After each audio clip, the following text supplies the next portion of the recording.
तो इस वक्त हमारे साथ एक महिला मौजूद है जिनका ये कहना है कि सबसे ज़्यादा किसान आंदोलन को इन्होंने सपोर्ट किया है। इनका नाम जेवा खान है। आइए खास बातचीत करते हैं कि आखिर आगे की रणनीति क्या है। और मैम, सबसे पहले ये बताइए कि इस आंदोलन को आपने किस रूप से देखा है, सरकार के बारे में आपका क्या कहना है? देखिए, सबसे पहले तो सरकार जो है वो किसानों के हित के लिए नहीं सोचती है, सिर्फ कॉरपोरेट के लिए सोचती है, अडानी और अंबानी के लिए सोचती है। और जो भी हम सभी का, देशवासियों का फर्ज है कि किसान जो है, किसानों से हमारी रोटी का रिश्ता है, और जिनका जमीर जिंदा है और जो समझते हैं कि किसान देश की रीढ़ है, तो वो किसानों के साथ खड़ा हुआ। और सभी का मैं बहुत बहुत धन्यवाद करती हूँ।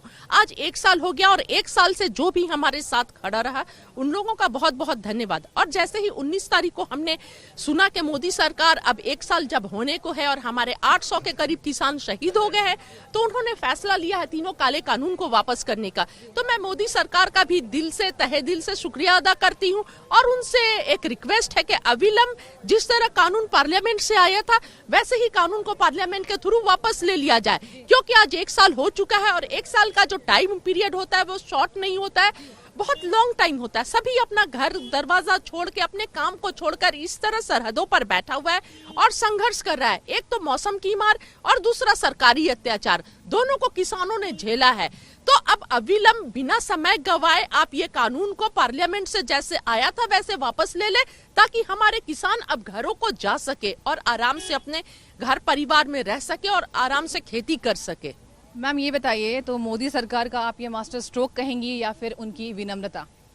देखिए, विनम्रता तो नहीं कह सकते, क्योंकि अगर विनम्रता होती तो ये 1 साल का पीरियड नहीं लगता, 1 साल का वक्फा नहीं लगता और हमारे 800 के करीब किसान शहीद हो गए। अगर विनम्रता होती तो वो कब का वापस ले लिए होते और आंसू बहाते हमारे जो किसान शहीद हुए हैं। पर उन्होंने 1 साल के बीच में एक भी किसान जो शहीद हुए हैं, विनम्रता वाला कोई शब्द नहीं बोला, कोई आंसू नहीं बहाया। मोदी सरकार तो छोड़ दीजिए, मोदी सरकार की पूरी जो टीम है, सत्ता में बैठे लोग हैं, किसानों को आतंकवादी, खालिस्तानी, गुंडे और यहाँ तक के असली किसान भी नहीं बोला। एकदम मतलब उनके साथ जितना बोल सकते थे कठोर शब्द, वो सभी का प्रयोग किया। तो ये मास्टर स्ट्रोक ही कहेंगे, क्योंकि अभी हमने देखा था कि हिमाचल में किस तरह हारी है सरकार, और अब देख रहे हैं कि सामने यूपी इलेक्शन है, पंजाब का इलेक्शन है और भी सारे स्टेट्स में इलेक्शन है। और देश की जनता जो है लगातार महंगाई की मार से दबते जा रही है। कितना दबाएंगे, कितना निचोड़ेंगे? तो ये मास्टर स्ट्रोक ही है कि कम से कम कुछ सिंपैथी ले लिया जाए देश की जनता का। आप देख सकते हैं किस तरह 10-12 रुपए कम कर दिए गए सीधे। मैम, आखिर में ये बताइए कि आपका कितना योगदान रहा है, क्योंकि आपने कहा कि सबसे बड़ा योगदान किसान आंदोलन में आपका रहा है, क्या कहेंगे इस बारे में? नहीं, देखिए, हम सभी का रहा है, जिससे जो हो सका है उसने किया है।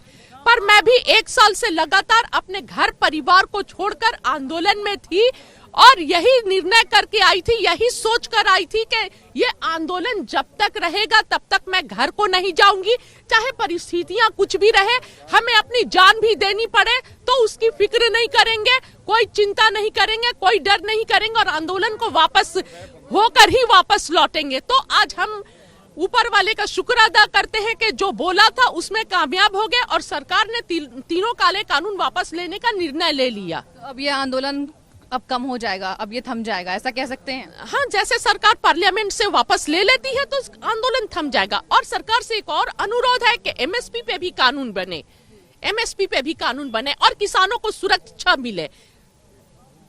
तो ये थे हमारे साथ सोशल एक्टिविस्ट हैं जेवा खान जी, जिन्होंने बताया कि सबसे बड़ा अहम योगदान 1 साल से इनका रहा है